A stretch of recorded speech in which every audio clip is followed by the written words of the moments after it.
The next topic is we're going to shift gears and we're going to talk some stuff about Texas right now because y'all are not okay.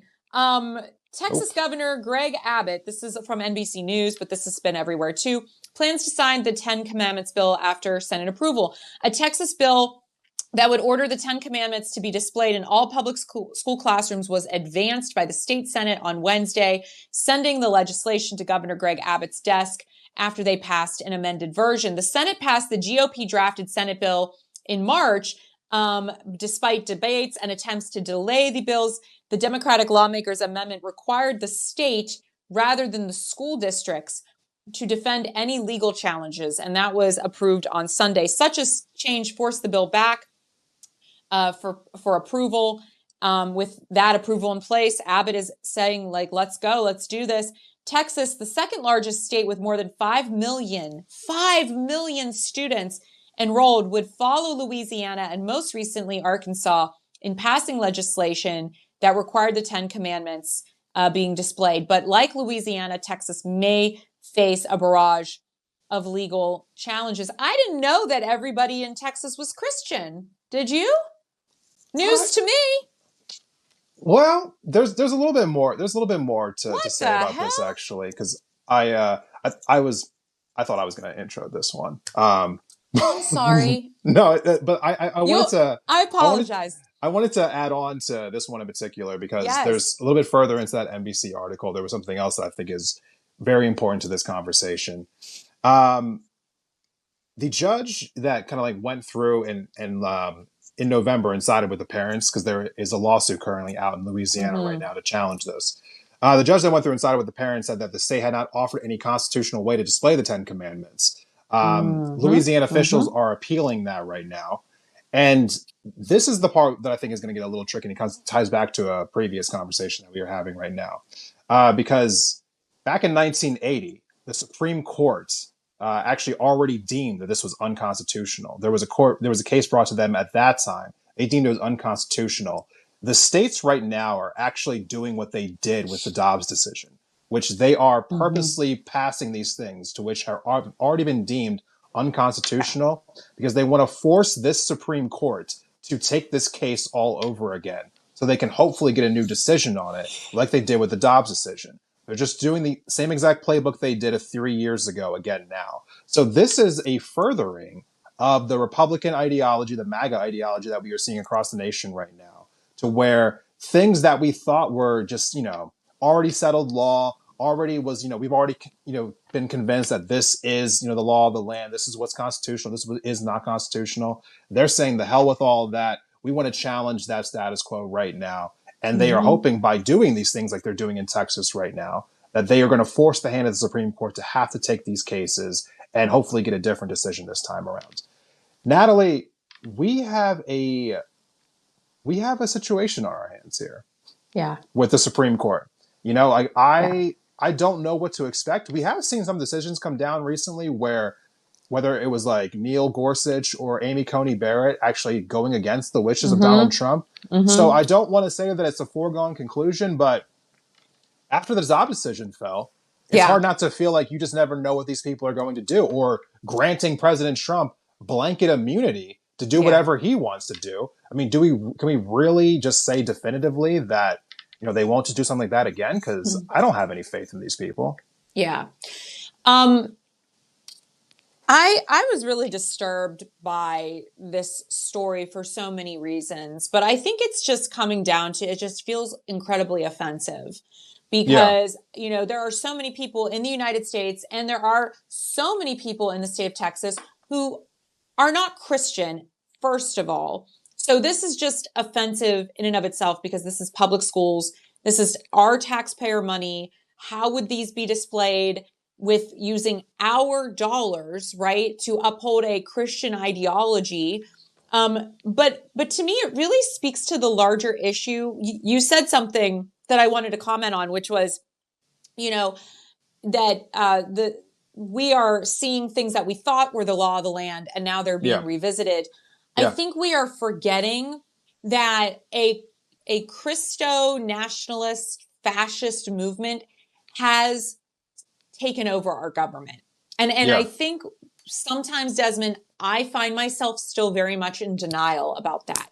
This is not the same country that it was 6 months ago, or even, a few years ago, in the sense that a very small, vocal, well-funded minority, the Christian far-right radicals, have completely taken over our government. They've infiltrated every single part of it. People have been warning about this for literal decades. And this is why so many of us stood so firmly with the abortion issue, regardless of your personal feelings, because we knew everyone said this is the tip of the iceberg. This is the start to the domino effect. This isn't the last domino to fall. This was the first, and it was. And ever since then, we've seen a further and a further and a further erosion and an encroachment on our personal freedoms and our rights. And this all reflects back on the fact that Mike Johnson, who I truly feel is one of the most dangerous people we have ever seen in American politics entering this landscape. To me, all of this is a perfect storm. And if we're not careful, and if we continue to sleep at the wheel here and allow this to happen, I don't think we're going to recognize this country 5 years from now. I have a niece who was just born not even a year ago. And sometimes I look at her and I talk to her all the time about how important she is, how much intrinsic value she has. I know she doesn't fully understand any of that yet, but I hope that the energy of it is seeping into her little body and into her spirit and her mind, because there's going to be an entire generation of young girls and non-binary people and gender expansive people who are going to feel and be treated like second-class citizens as this further and further seeps into the general population's psyche.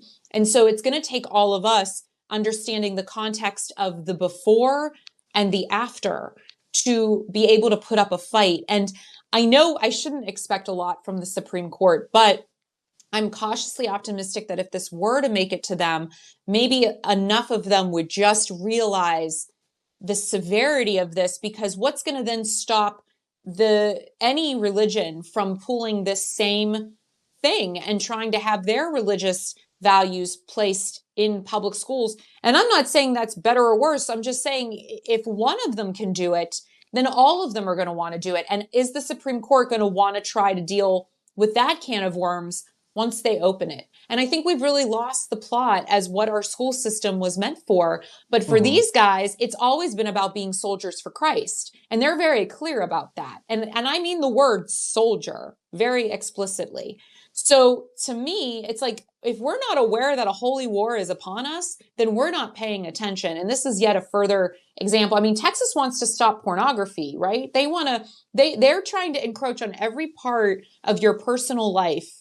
And women know this firsthand because we are no longer safe. So to me, it's like, what are we going to do about this? That's what concerns me. That is the question that everyone keeps asking. It's the question that nobody really knows the answer to. And we've all been racking our brains trying to figure out, like, what is the answer here?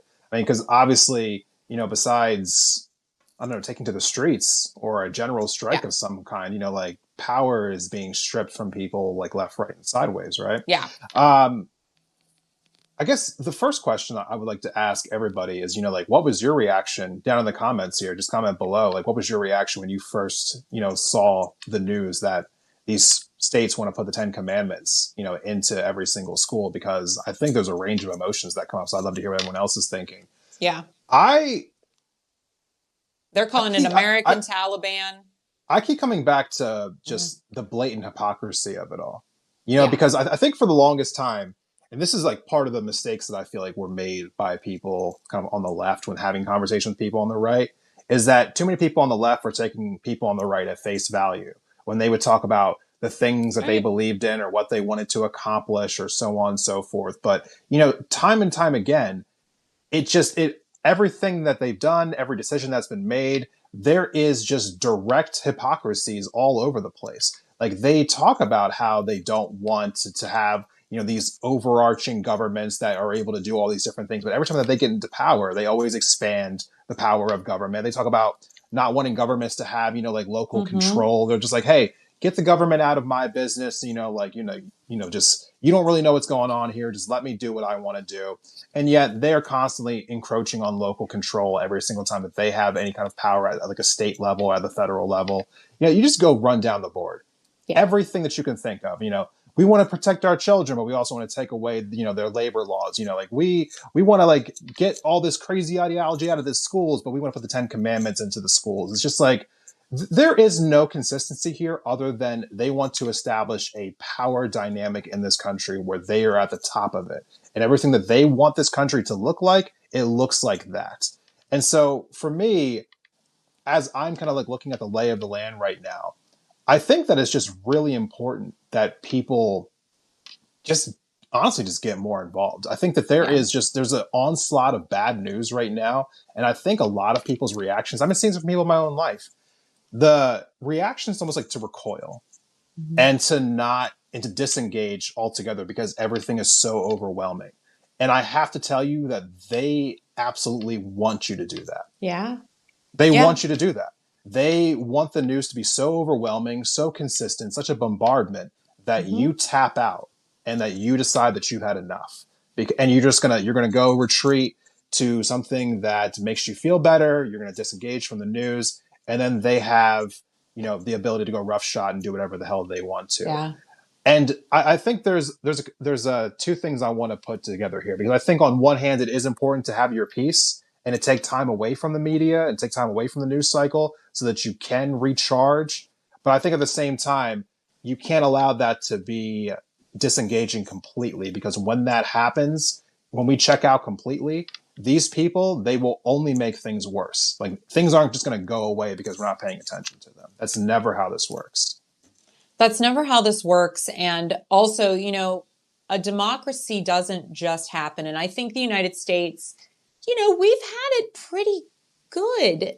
Like in the sense comparatively, of course. Yeah, you look at other countries, Yeah, there hasn't been a lot of like turmoil within the government. And I think we're now at this major crossroads where a lot of us are just waking up and realizing, of course, things aren't good and haven't been good. But I think now it's hit this sort of fevered pitch where we're not even going through the normal processes of deciding laws, and we've completely lost our ability to function as a governmental entity. And so to me, it's like that is the perfect recipe for a neo-Nazi fascist regime to come and take power and push it all into the executive branch.